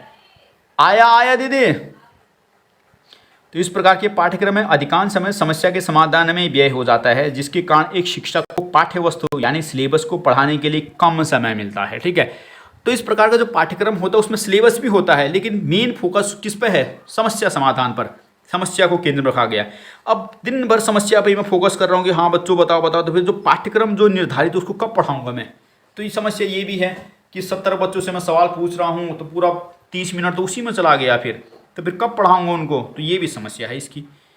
तीसरा, सभी शिक्षक बेहतर सलाहकार नहीं होते हैं, इसलिए कई बार समस्या का वास्तविक समाधान शिक्षक को भी नहीं पता होता है। तो ये भी अच्छी बात है। मान लें कई सारे बच्चों ने वहाँ पर जवाब दिया और खुद टीचर नहीं जानता उसके बारे में कि यार क्या होगा, तो फिर कैसे होगा? वो भी समस्या है भाई। हर इतना विद्वान थोड़ी होता कोई टीचर। मान लें कोई बच्चा ऐसा जवाब दे दे कि टीचर भी सोच में पड़ जाए कि क्या बोल दिया इसने। तो ये भी समस्या है कि कई बार टीचर खुद नहीं जानता कि भाई क्या उसका समाधान हो सकता है, ये जो बच्चा कह रहा है कि यार सच में ऐसा ही होगा या नहीं होगा। अगला, कई बार शिक्षक किसी अन्य कार्य में व्यस्त रहता है और बच्चों द्वारा किए गए समाधान पर ज़्यादा ध्यान नहीं देता है। तो ये भी है कि बच्चा वहाँ मतलब टीचर कुछ गप्पे मार रहा है दूसरे टीचर के साथ और बच्चे वहाँ समाधान बता रहे हैं, उसका कोई ध्यान ही नहीं है कि हाँ ठीक है बता लो। तो ये भी हो सकता है कई बार। अगला, समस्या के समाधान के लिए सभी छात्रों के अपने अपने समाधान होते हैं, इसलिए एक शिक्षक के लिए यह चयन करना काफ़ी कठिन काम होता है कि सबसे सही और सबसे सटीक समाधान कौन सा है। तो ये भी अच्छा पॉइंट है कि मान लें 10 बच्चों ने 10 समाधान बताए। अब उन समाधान में कैसे बताऊं कि हाँ रमेश का बहुत अच्छा था, सुरेश का बेकार था? भाई 10 समाधानों में कैसे चयन करूं मैं कि सबसे अच्छा सबसे सटीक समाधान किसका है? मतलब बताना भी पड़ेगा ना आपको बच्चों को, हाँ बच्चा आपका अच्छा है, लेकिन कैसे बताऊं मैं इतने सारे समाधान में? चलो मान लिया 4-5 बच्चे तब तो ठीक है, 50 बच्चे हैं, 50 ने अपना समाधान दिया, तो सबसे पहली बात तो मैं याद कैसे रखूँ किसने क्या कहा था, और फिर कैसे पता करूँ कि सबसे अच्छा किसका है? तो भाई ये भी बहुत बड़ी समस्या है इसकी। तो ये भी हमने इसको देख लिया। ये था समस्या केंद्रित पाठ्यचर्या की सीमाएं। तो मुझे उम्मीद है कि आपको याद समझ आया होगा। ये बहुत बड़ा चैप्टर है, बहुत इंपॉर्टेंट भी है। देखो ने कितनी बार सवाल पूछे हैं, पिछले सालों में जो सवाल पूछे वो मैंने आपके सामने लिखे हैं। इससे पहले जो भी मैंने आपको पढ़ाया उसमें कभी आपने देखा इतने सारे सवाल पूछ रहा हो किसी में? नहीं, बहुत बार पूछता है इस चीज़ को। और मैंने इतनी गहराई में आपको समझाया है ना, कोई मुझे समझा देने ऐसा करके मुझे समझाया होता तो शायद मैं आज किसी और स्तर पर होता यार। क्योंकि सबसे समस्या तो ये है कि समझाने की चीज़ें मिलती नहीं एक सामने, और जो मैं ऐसे लिख रहा हूँ आपके सामने, क्या लगता है आपको कि ऐसे किसी किताब में हूबहू रहा होगा? ये तुम खुद नहीं जानते मैंने कितनी जगह से इसको चेपा होगा, फिर समझ के लिखा होगा, वो मेरी आत्मा ही जानती है। कोई बात नहीं, आत्मा उत्मा रहने दो, बस तुम पढ़ो, मेहनत करो, वहाँ पर लिख के आओ चीज़ों को, ठीक है। तो एक बार दोबारा देखते हैं, खाली शुरुआत में देखते हैं ताकि आपके मन में और क्लियरिटी आए कि पाठ्यचर्या प्रारूप अंग्रेजी में क्यूरिकुलम डिज़ाइन के प्रत्यय से आपका क्या अभिप्राय है। तो परिभाषा बता दो और इसके वर्गीकरण को बता दो। तो वही 3 प्रकार का वर्गीकरण, विषय केंद्रित, बाल केंद्रित, समस्या केंद्रित। विषय केंद्रित अभिकल्पना, देखो अभिकल्पना लिख दिया, अंग्रेजी में यही होगा, सब्जेक्ट सेंटर्ड क्यूरिकुलम होगा, ठीक है। तो विषय केंद्रित सब्जेक्ट सेंटर भी कहते हैं। और विषय केंद्रित को देखो, विषय केंद्रित सब्जेक्ट, इसी को डिसिप्लिन सेंटर भी कहते हैं। अंग्रेजी का शब्द भी बदल भी सकता है, लेकिन याद रखना कि विषय केंद्रित हो सब्जेक्ट सेंटर कहेगा। अब टीचर केंद्रित हो तो हो सकता है वहाँ पर टीचर सेंटर लिख दे, अनुशासन केंद्रित हो तो डिसिप्लिन सेंटर लिख दे। याद रखना कि हाँ एक ही का मतलब होता है, सबका मतलब है, ठीक है। हिंदी में भी अंग्रेजी में, वैसे अंग्रेजी में ज़्यादातर डिसिप्लिन ही लिखता है ये वर्ड को, ठीक है। विषय केंद्रित लिख दे, कुछ भी अंग्रेजी का डिसिप्लिन वर्ड होता है, अंग्रेजी भी शब्द याद रखने चीज़। तो विषय केंद्रित अभिकल्पना, समस्या केंद्रित अभिकल्पना को तुलनात्मक अध्ययन करना है। तो प्रॉब्लम सेंटर वाली और इसका तो तुलनात्मक अध्ययन कर दो, बता देनी खूबी को, इसमें ये होता है, इसमें ये होता है, किताबों को महत्व दिया जा रहा है, इसमें समस्या को रखा जा रहा है, इसमें बच्चे का स्थान नहीं होता, इसमें बच्चे का स्थान दिया जाता है, इसमें ये है, उसमें 10-10 पॉइंट तो वैसे भी तुलना कर दोगे आप। फिर मुझे ऐसा लगता है इतना मैंने समझा दिया है। अगर मैं भी अभी लिखने पर बैठ जाऊँ ना इसको, तो 8-10 पेज तो मैं वैसे लिख दूंगा। मैंने ज़्यादा पढ़ा नहीं है ये, पर मुझे अपने पे इतना कॉन्फिडेंस आ रहा है कि जब मैं समझा दिया तो कर ही देंगे कुछ ना कुछ। तो समस्या केंद्रित प्रारूप के अवधारणा की व्याख्या करें तथा इसके वर्गीकरण और सीमाओं की भी बतानी है आपको। तो मैंने वर्गीकरण को नहीं लिखा है क्योंकि कहीं नहीं मिला मुझे वर्गीकरण यार, किताबों में कहीं नहीं है, नेट पे देखा कहीं नहीं मिलता ये वर्गीकरण। बस सीमाएं होती हैं। जो ये आपके अधिगम की किताब है ज्ञान और पाठ्यक्रम, खाली ये पैसे के लिए छाप रहे हैं, जिसने भी छाप रखी है उत्तर ने, कुछ नहीं मिलता इसके भीतर। ज़्यादातर चीज़ें, सब चीज़ें बिल्कुल बेकार सी होती है, किसी की एक एग्जैक्ट डेफिनेशन नहीं होती है। ये होता क्या है, ये प्रारूप किसे कहते हैं, इसकी कोई डेफिनेशन नहीं है इसके अंदर। ये जो विषय केंद्र या अभिकल्पना है, कुछ नहीं है इसके अंदर। इसके अंदर देखो मैं आपको बताता हूँ, ठीक है। मतलब कितनी घटिया टेबल की किताब बना रखी है इन्होंने यार, समझ नहीं आता साला। पाठ्यचर्या प्रारूप, ये पाठ्यक्रम सिद्धांत यूनिट 4, ये प्रारूप में पाठ्यक्रम योजना प्रारूप। देखो योजना वर्ड दे रहे हैं यहाँ पर, ठीक है। और अबाउट क्यूरिकुलम देखो, डिज़ाइन शब्द है ना 233 पे, 235। देखो अंग्रेजी में क्या लिख रहे हैं यहाँ पर, what do you know about curriculum design, design शब्द है ना। और हिंदी में देखो पाठ्यक्रम की योजना या प्रारूप से आप क्या समझते हैं। देखो कभी योजना भी लिख देगा, कभी प्रारूप भी लिख देगा, कुछ भी लिख सकता है, गत मार देगा इंसान की। तो ये बीच में थोड़ा लेक्चर रुक सा गया था, कोई बात नहीं, सारा ही मैंने आपको पढ़ाई दिया है। जो भी मैं तो लास्ट में एक बार रिविजन सा करा रहा था कि भाई ऐसा ऐसा कुछ है, किताबों में चीज़ें कम मिलती हैं, बाकी ये है। तो हमने समझ लिया था अनुशासन केंद्रित, समस्या केंद्रित और छात्र बाल केंद्रित। ध्यान से समझने एग्जाम में, ठीक है। डिज़ाइन वर्ड होगा और डिज़ाइन में समझना किसकी बात कर रहा है, तो मैंने आपको समझा दिया। मुझे उम्मीद है आपको ये समझ आया होगा। तो फिर ये भी हो गया। इसके बाद अभी एक और सवाल में इसी के साथ एक और आएगा, ठीक है। उसको अभी मैं कुछ देर बनाऊंगा, थोड़ा खाना खा लेता हूँ। तो इसको आपने समझ लिया है, साथ में वो भी आएगा। और फिर ज़्यादातर मुझे ऐसा लग रहा है कि अगर एक दो छोटे मोटे और सवाल दे दूँगा तो देख लेना उसको भी। बाकी भगवान का नाम लो, एग्ज़ाम दो दबा के, ठीक है। तो इसको ध्यान से एक बार देखो, बहुत इंपॉर्टेंट सवाल है, मैंने कहा बहुत बार पूछा गया सवाल है। तो हमने देख लिया, ठीक है। इसको पढ़ो आप। तो हमने अभी इस चीज़ को, बहुत महत्वपूर्ण सवाल को देखा। एक और सवाल देखते हैं, इसको भी पढ़ो थोड़ा। सवाल है, पाठ्यक्रम को प्रभावित करने वाले घटकों या कारकों की व्याख्या कीजिए। या फिर सवाल ऐसा होगा, पाठ्यक्रम परिवर्तन को प्रभावित करने वाले घटकों या कारकों की व्याख्या कीजिए।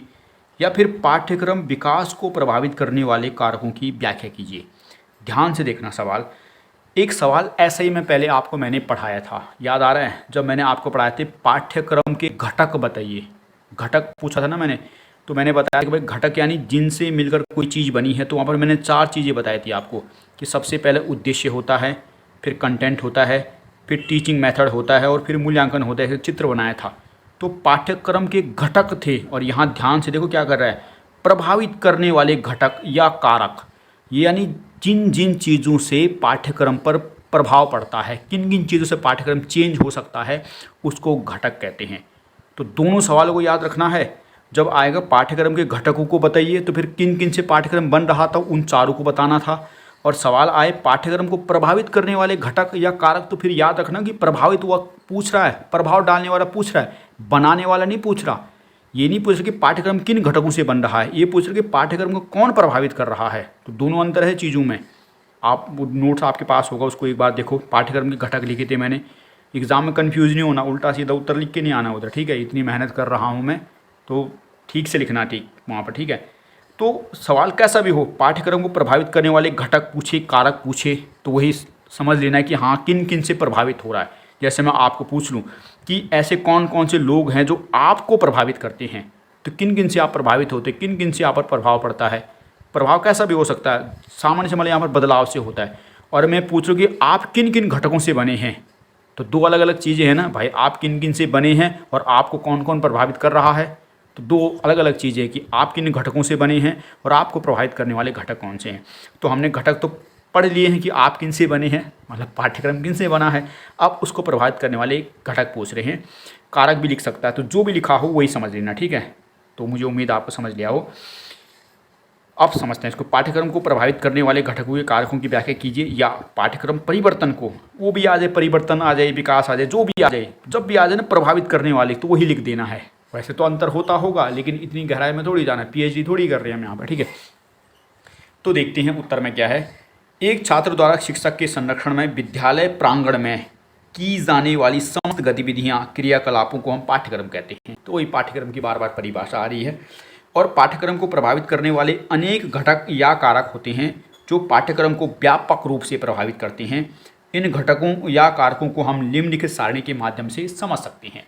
तो थोड़ी आपने परिभाषा दे दी कि भाई शिक्षा के प्रांगण में जो बच्चा जो भी सीख रहा है वो सब कुछ पाठ्यक्रम कहलाता है, और उस पाठ्यक्रम को प्रभावित करने वाले अनेक घटक और कारक होते हैं जो उसको व्यापक रूप से प्रभावित करते हैं, और कौन कौन से होते हैं जो निम्न सारणी में हमने देख रहे हैं। तो कौन से कारक होते हैं, इन कारकों को देखते हैं अब, ठीक है, जो पाठ्यक्रम को प्रभावित कर रहे हैं। तो पहला है सामाजिक और सांस्कृतिक कारक या घटक। अगर एग्जाम में घटक लिखा हो तो घटक लिख देना, सामाजिक और सांस्कृतिक घटक, राजनीतिक घटक, आर्थिक घटक, और कारक लिखा हो तो कारक कारक लिख देना। ये तो मैंने आपको कई बार बताया, ताकि एग्जामिनर को लगना भी तो चाहिए कि हाँ बच्चा उसी का उत्तर लिख रहा है। जब कभी उत्तर नहीं आता है या समझ नहीं आ रहा ना, तो कुछ भी मन से लिखो और बीच बीच में वो चीज़ आती रहनी चाहिए। जैसे मान ले कभी आ जाए कि किसी पर भी सवाल आ जाए, ठीक है, मान लिया शिक्षा के प्रबंधन की बात आ रही है और तुम्हें नहीं आ रहा समझ कि यार क्या होगा, तो बीच बीच में समझ आना चाहिए, लिखते रहने की शिक्षा का प्रबंधन, शिक्षा का प्रबंधन, मतलब हर दूसरी तीसरी लाइन में शब्द आ जाना चाहिए, ताकि जब शिक्षक चेक करे तो उसको लगे हाँ शिक्षा का प्रबंध ही लिख रहा है बच्चा, भले ही कुछ भी कुछेड़ा हो। तो यही है, वही शब्द लिखना है। तो पहला है सामाजिक और सांस्कृतिक कारक, दूसरा राजनीतिक कारक जिससे प्रभावित हो रहा है, तीसरा आर्थिक कारक या घटक, चौथा दार्शनिक कारक, पाँचवां मनोवैज्ञानिक कारक, छठा तकनीकी कारक, सातवां पर्यावरणीय कारक, आठवां शिक्षा के उद्देश्य, नौवां परीक्षा प्रणाली, और 10वां है राष्ट्रीय आयोग तथा समितियाँ। देखो कारक या घटक जो प्रभावित करते हैं उसका मतलब होता है कि किन चीज़ों से प्रभाव पड़ रहा है। जैसे मैं आपको बोलूं कि भाई जो आपकी स्टडी है, आपकी स्टडी पर किस किस का प्रभाव पड़ रहा है, प्रभाव का यहाँ पर मतलब बदलाव किस किस से पड़ रहा है। तो आप कह सकते हो कई चीज़ों से पड़ रहा है भाई। सबसे पहली समस्या तो यही आ रही कि घर में माहौल वैसा नहीं मिल पा रहा, तो वो मेरी शिक्षा के मार्ग में प्रभावित कर रहा है, वो एक घटक मुझे प्रभावित कर रहा है। दूसरा कह सकते हैं कि घर वाले बार बार डिस्टर्ब कर दे रहे, वो भी प्रभावित कर रहा है। तीसरा तुम कह सकते हो कि तुम हो बार बार परेशान कर रहे हो, तुम भी एक घटक हो। यानी किन किन चीज़ों से चीज़ें प्रभावित हो रही है उनकी हम बात कर रहे हैं। तो जो पाठ्यक्रम में किन से प्रभावित हो रहा है, तो सामाजिक और सांस्कृतिक कारक, समाज में जैसा जैसा परिवर्तन आएगा वैसे पाठ्यक्रम में भी करना पड़ेगा, इसलिए प्रभावित होगा। राजनीतिक कारक, जैसी राजनीतिक व्यवस्था बदलेगी उसी प्रकार पाठ्यक्रम में बदलाव करना पड़ेगा, तो उससे भी प्रभावित होगा। आर्थिक कारक, पैसा होगा तो पाठ्यक्रम अलग होगा, पैसा नहीं होगा तो पाठ्यक्रम अलग होगा, तो इससे भी बदलाव आएगा। दार्शनिक कारक, समाज में जिस प्रकार के लोग दर्शन को मानने वाले होंगे उसी प्रकार का पाठ्यक्रम भी बदलेगा, तो उसका भी प्रभाव पड़ता है। मनोवैज्ञानिक कारक, मनोवैज्ञानिक यानी बच्चे किस प्रकार के हैं कक्षा में, तो उस आधार पर हमें पाठ्यक्रम को बदलना पड़ेगा। तकनीकी कारक, समाज में नई नई तकनीकी आ रही हैं, तो जब नई तकनीकी आती है तो उसको भी पाठ्यक्रम शामिल करना पड़ता है, तो उससे भी प्रभावित हो रहा है। पर्यावरणीय कारक, पर्यावरण के संदर्भ में नए नए अनुसंधान हो रहे हैं, नए नए चैप्टर आ रहे हैं, तो उन चैप्टर को भी हमें समाहित करना होता है, इससे भी प्रभावित होता है। शिक्षा के उद्देश्य, समय समय पर शिक्षा के उद्देश्य बदलते रहते हैं, तो जब शिक्षा के उद्देश्य ही बदल गए तो पाठ्यक्रम को भी बदलना पड़ेगा, तो इससे भी प्रभाव पड़ेगा। परीक्षा प्रणाली, परीक्षा की प्रणाली ही बदल गई, पहले मान लिया सब्जेक्टिव पेपर था, अब ऑब्जेक्टिव प्रकार का पेपर हो गया, तो जब प्रणाली ही बदल गई तो पाठ्यक्रम भी तो बदलना पड़ेगा। और राष्ट्रीय आयोग और समितियाँ, कोई आयोग समिति वो अपनी सिफारिश देता है तो उसके अनुसार भी आपको बदलना पड़ता है। तो जो पाठ्यक्रम को प्रभावित करने वाले इतने सारे कारक हैं, पाठ्यक्रम के घटक तो 4 ही थे, किन से बना था, अब किन किन से प्रभावित हो रहा है, इतने सारे कारक हैं। ये जो कारक हैं आपको जाने पहचाने लग रहे हैं, मतलब ऐसा लग रहा है कि थोड़ा बहुत ऐसा कहीं पीछे भी पढ़ लिया था, एक बार दिमाग पर जोर डालो, कहाँ पढ़े थे, ऐसा कुछ ऐसा मिलता जुलता पढ़ रहे आपने, बिल्कुल पढ़ा था। जो मैंने आपको पाठ्यक्रम के आधार बताए थे, बेस बताया था, आ रही याद, दार्शनिक आधार, सामाजिक आधार, राजनीतिक आधार, आर्थिक आधार, किन पे टिका था वो, तो सेम उसी प्रकार का है कि किन से प्रभावित हो रहा है, ठीक है।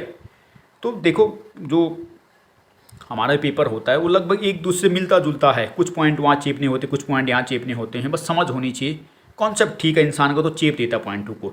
तो जो पाठ्यक्रम के आधार थे ये भी कुछ उसी प्रकार के यहाँ पर भी पॉइंट हैं, ये पॉइंट याद होनी चाहिए बस कि हाँ ऐसा ऐसा लिखना है, बाकी उसकी भाषा यहाँ भी लिख दो, इसकी भाषा वहाँ भी लिखो, दोनों का अर्थ एक जैसा ही होगा। बस एग्जामिनर हमेशा आपके इन पॉइंटों पर ध्यान देगा। और पीछे अगर कारक घटक है तो घटक घटक घटक, वहाँ आधार तो वहाँ आधार आधार आधार, जैसे वहाँ था दार्शनिक आधार, यहाँ दार्शनिक कारक लिख दिया। मान लिया घटक हो तो यहाँ दार्शनिक घटक लिख दो। यहाँ पर तकनीकी कारक था, वहाँ पर तकनीकी आधार था। यहाँ पर राजनीतिक कारक लिख दिया, वहाँ राजनीतिक आधार था। सवाल में जो था वही था, बाकी इसी प्रकार का ही है। तो इस प्रकार मैं आपको बताता रहता हूँ ताकि समझ आए आपको चीज़ों को, क्योंकि आप समझ रहे हो कि मुझे मतलब कितना रिसर्च करता हूँगा मैं इन चीज़ों पर कि कैसा कैसा बन रहा है चीज़ें। इतनी आसान सी किताब आप समझ नहीं पाएंगे, तभी मैं शायद इतनी जद्दोजहद भी कर रहा हूँ। अब पता नहीं क्यों कर रहा हूँ, मुझे खुद नहीं आता कई बार समझ यार, इतनी मेहनत मैं क्यों करता हूँ। अपने लिए भी नहीं करता मैं इतनी, तो बहरहाल जो भी है चलो देखते हैं। तो पाठ्यक्रम को प्रभावित करने वाले कारकों में अब देखते हैं एक एक करके कारक कि किन किन से प्रभाव पड़ रहा है। पहला सामाजिक और सांस्कृतिक कारक, यानी समाज और संस्कृति में बदलाव आएगा तो उससे भी पाठ्यक्रम को बदलना पड़ेगा, इसलिए इसका भी प्रभाव पड़ रहा है। कारक प्रभावित करने वाले किन से प्रभाव, किससे बदल रहा है कोई चीज़, ठीक है। तो पहला देखते हैं, बच्चे समाज का अहम हिस्सा होते हैं, समाज में ही रहकर उनका विकास होता है, इसलिए समाज और सामाजिक संस्कृति का उन पर बहुत अधिक प्रभाव पड़ता है। तो बिल्कुल सामान्य सी बात है, बच्चे समाज का अंग है, समाज में उनका विकास होता है, तो समाज की जैसी संस्कृति रहेगी, जैसा समाज होगा उसका उन पर बहुत अधिक प्रभाव पड़ता है। समाज के जो मूल्य होते हैं, आदर्श है, संस्कृति आदि बदलती रहती है, तो बिल्कुल बदलती है। जो प्राचीन काल में हमारी संस्कृति रहेगी, समाज जैसा था, क्या आज भी वैसा ही है? नहीं, दिन प्रतिदिन समाज में, संस्कृति में बदलाव होता है, उसका विकास होता है, समय के अनुरूप उसमें परिवर्तन आता है, और उनके परिवर्तन और विकास से पाठ्यक्रम भी प्रभावित होता है। तो जैसे जैसे समाज के मूल्य बदल गए, उसमें परिवर्तन आ गया, तो भाई पाठ्यक्रम को भी बदलना पड़ेगा। अतः पाठ्यक्रम को प्रभावित करने वाले कारकों में सामाजिक और सांस्कृतिक कारक अहम है। तो पहला कारक है सामाजिक और सांस्कृतिक कारक, कि जैसे जैसे सामाजिक मूल्य बदले, समाज की संस्कृति बदली, समाज की विचारधारा बदली, तो हमें पाठ्यक्रम में भी बदलाव करना पड़ेगा। इसलिए सामाजिक और सांस्कृतिक कारक पाठ्यक्रम को प्रभावित करने वाला पहला घटक है या पहला कारक है। तो आइए समझ लिखने का किस तरह तरीका करना है। यही सामाजिक आधार होता तो वहाँ आधार में मैंने थोड़ा सा अलग तरीके से आपको भाषा बताई होगी, यहाँ कारकों में थोड़ी अलग तरीके से भाषा बता दी है, बाकी वही पॉइंट चेपने होते हैं, ज़्यादा कोई अंतर नहीं होता। तो मुझे उम्मीद है कि पहला आपको समझ आया होगा कि भाई सामाजिक सांस्कृतिक कारक है। दूसरा कारक है राजनीतिक कारक या राजनीतिक घटक। जैसी राजनीति में परिवर्तन आएगा, विचारधारा बदलेगी, तो पाठ्यक्रम में भी बदलाव किया जाता है। मैंने पहले भी समझाया था बीजेपी और कांग्रेस का। कांग्रेस के समय में जो पाठ्यक्रम था, अब बीजेपी ने बदल दिया है, एनसीईआरटी किताबों में बहुत बदलाव किया है। राजनीतिक कारक, वर्तमान में किसी भी देश की शिक्षा की व्यवस्था करना राज्य का कर्तव्य होता है, इसलिए पाठ्यक्रम पर राज्य का प्रभाव पड़ना स्वाभाविक है। जब राजनीति में परिवर्तन आता है तो पाठ्यक्रम पर भी उसका प्रभाव पड़ता है। अतः जिस प्रकार की राजनीति और उसकी विचारधारा होती है, पाठ्यक्रम पर भी इसका प्रभाव पड़ता है। अतः राजनीतिक कारक पाठ्यक्रम को व्यापक रूप से प्रभावित करते हैं। तो सिंपल सी बात है कि जैसे जैसे आज के समय में कोई भी देश है, तो वहाँ की जो सरकारें हैं, उसका प्रमुख कर्तव्य है एक प्रकार से शिक्षा व्यवस्था करना। तो जिसका काम ही शिक्षा व्यवस्था करना है, तो सामान्य सी बात है उसका प्रभाव शिक्षा पर तो पड़ेगा। और जब वो विचारधारा ही बदल जाएगी, राजनीति ही बदल जाएगी, तो उसका प्रभाव भी फिर शिक्षा व्यवस्था पर पड़ेगा। जो नई विचारधारा आएगी तो अपना प्रभाव डालने का प्रयास करेगी। तो जैसे जैसे राजनीति बदलती है, वैसी शिक्षा की प्रणाली, पाठ्यक्रम भी बदल जाता है। इसलिए पाठ्यक्रम को प्रभावित करने वाले कारकों में राजनीतिक कारक एक अहम कारक है। आ रही समझ कैसे लिखना है एग्जाम को? वही बीजेपी और कांग्रेस वाला उदाहरण दिया मैंने। पाठ्यक्रम के आधार में भी इसी प्रकार का पॉइंट था, वहाँ आधार आधार आधार था, यहाँ कारक कारक कारक है। बस इतना समझ तो आना चाहिए, कहाँ क्या चेपना होगा, सब वही होता है, बाकी कुछ नहीं, ठीक है।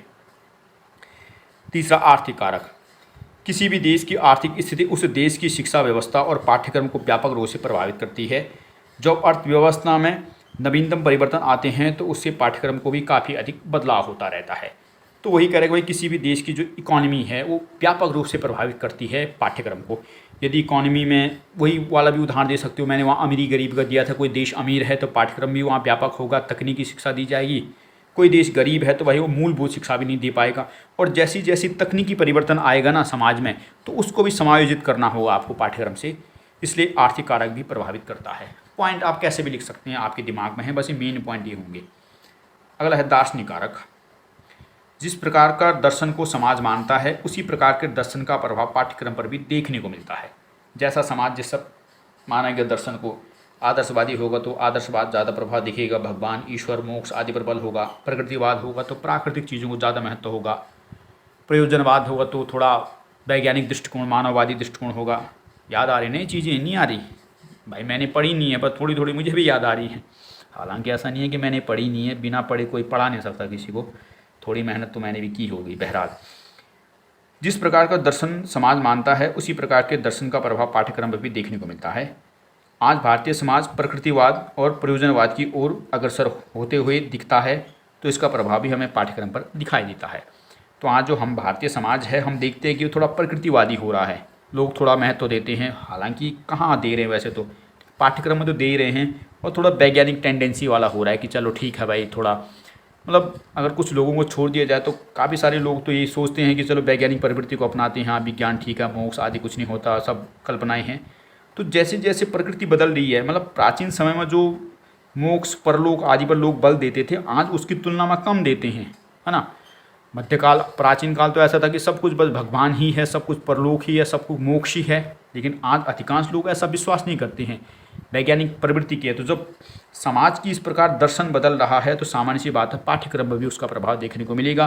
पाठ्यक्रम में विज्ञान आदि के विषय को आप ज़्यादा देखेंगे, पहले आध्यात्मिक विषय ज़्यादा थे, अब वैज्ञानिक विषय ज़्यादा होते हैं, तो इसका भी प्रभाव पड़ता है दर्शन का।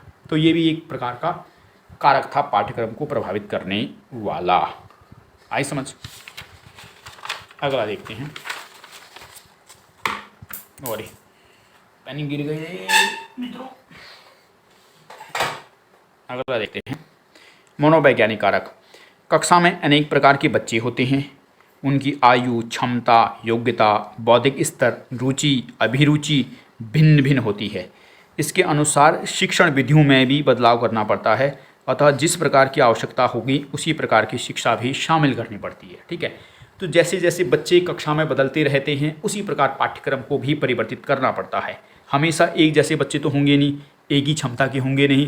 तो जब बच्चों की क्षमता, आयु, उनकी जो रुचि है, अभिरुचि में परिवर्तन आता है तो उसी आधार पर हमें पाठ्यक्रम भी बदलना पड़ता है। तो ये मनोवैज्ञानिक कारक भी होता है। मनोवैज्ञानिक कारक का मतलब समझते हैं ना, दूसरे की मन की बात को जानकर हम बदलाव कर रहे हैं। शिक्षक बच्चों की मन की बात जान रहा कि अच्छा बच्चों को इसमें ज़्यादा रुचि है तो चलो इस चीज़ को शामिल करते हैं, बच्चा अच्छा इसमें बोर फील हो रहा है तो चलो इसको पाठ्यक्रम से हटा देते हैं। तो इसे कहते हैं मनोवैज्ञानिक कारक, दूसरे की मन की बात को जानकर किया गया परिवर्तन। ठीक है, तो ये पांचवा कारक था जो पाठ्यक्रम को प्रभावित कर रहा है। पाठ्यक्रम को बोलूँ मैं या पाठ्यक्रम निर्माण को प्रभावित कर रहा है, कुछ भी वही आ जाए, सबका मतलब एक जैसा लिख देना है। अगला है तकनीकी कारक। आज का युग विज्ञान और तकनीकी का युग है। आए दिन शिक्षा के क्षेत्र में नई नई खोजें, आविष्कार, अनुसंधान जन्म होता रहता है। तो इस प्रकार भी तकनीकियों आदि को पाठ्यक्रम में शामिल करने के लिए पाठ्यक्रम में परिवर्तन करना पड़ता है। आज डिजिटल बोर्ड, ऑनलाइन परीक्षा आदि तकनीकी का ही परिणाम है। तो वही कह रहे कि भैया आज है जो हम तकनीकी का युग है, और तकनीकी के कारण ही शिक्षा आदि के क्षेत्र में आए दिन कई सारे बदलाव होते रहते हैं। तो जो बदलाव होता है उन बदलावों को आपको पाठ्यक्रम में भी शामिल करना पड़ेगा। पारंपरिक तरीके से हम बच्चों को ब्लैक बोर्ड पर पढ़ाते थे, लेकिन आज डिजिटल रूप में पढ़ाते हैं। डिजिटल बोर्ड देखे होंगे आपने, पहले हम पेपर केवल वहीं पर लेते थे स्कूल में, आज ऑनलाइन तरीके से भी लेते हैं, ऑनलाइन तरीके से बच्चों को पढ़ाते हैं। तो ऑनलाइन कक्षा भी होती है, जैसे जूम ऐप पर आपने देखा होगा, कोरोना काल में पढ़ा रहे थे, ऑनलाइन परीक्षा ले रहे थे। तो ये सब तकनीकी कारण तो संभव हुआ है, और तकनीकी कारण संभव हुआ तो यानी तकनीकी ने भी हमारे पाठ्यक्रम को प्रभावित कर दिया है। तो यही है कि जैसे ही तकनीकी में परिवर्तन होता है उस तकनीकी को हमें अपने पाठ्यक्रम में शामिल करना पड़ता है, और इससे पाठ्यक्रम प्रभावित हो जाता है। तो ये भी तकनीकी कारक भी आपने समझ लिया। अगला है पर्यावरणीय कारक। पर्यावरण के क्षेत्र में आए दिन परिवर्तन होते रहते हैं, और इन परिवर्तनों को पाठ्यक्रम में शामिल किया जाना आवश्यक होता है। जैसे प्रदूषण है, वैश्विक तापन है, पारिस्थितिकी है आदि से संबंधित विषय पहले पाठ्यक्रम में शामिल नहीं थे, किंतु आज इनको शामिल किया जाता है। तो पर्यावरणीय कारक का मतलब होता है कि ऐसे कारक जिनसे पर्यावरण को प्रभावित हो रहा है, जिससे पर्यावरण प्रभावित हो रहा है, तो उन कारकों को भी हम अपने पाठ्यक्रम में शामिल करते हैं, ताकि बच्चों को जानकारी तो हो। पहले के समय में किसको पता था कि प्रदूषण क्या होता है, वैश्विक तापन, ग्लोबल वार्मिंग क्या है, नहीं था ना पता। आज से 25-30 साल पहले ग्लोबल वार्मिंग के बारे में किसी ने सुना भी नहीं होगा कि वैश्विक तापन, जो विश्व का ताप अपने आप बढ़ रहा है, कौन जानता था। लेकिन आज के समय में इसको पढ़ाते हैं बिल्कुल विज्ञान की किताबों में, यानी हमने शामिल किया। तो जैसे जैसे पर्यावरण में कुछ परिवर्तन आता है तो उससे संबंधित टॉपिक भी हम अपने पाठ्यक्रम में शामिल करते हैं, ताकि बच्चे अवगत रहें उन चीज़ों से। आज जो हिमस्खलन होता है, बड़े बड़े ग्लेशियरों में पिघल रहे हैं, तो उसकी भी जानकारी हम व्यापक रूप से बच्चों को पढ़ाते हैं। पहले कौन जानता था पर्यावरण को इतना, लेकिन आज एक पर्यावरण का स्पेसिफिक टॉपिक होता है। आपको जानकर हैरानी होगी कि 1992, वैसे 1972 समथिंग था, 1972 से लेकर पर्यावरण पर थोड़ी थोड़ी चर्चा होने लगी, और 1992 में आके एक जेनेरियो सम्मेलन होता है अमेरिका में, 1992 पर्यावरण पर, एक बहुत बड़ा सम्मेलन है। इसको पृथ्वी सम्मेलन के नाम से जाना जाता है। जब आप विज्ञान आदि में पढ़ेंगे, वैसे तो क्यों पढ़ेंगे, हमने तो पढ़ा था बहरहाल। तो इस सम्मेलन में तो अधिकांश लोग इसीलिए वहाँ सम्मेलन के लिए गए थे कि ये पर्यावरण होता क्या है,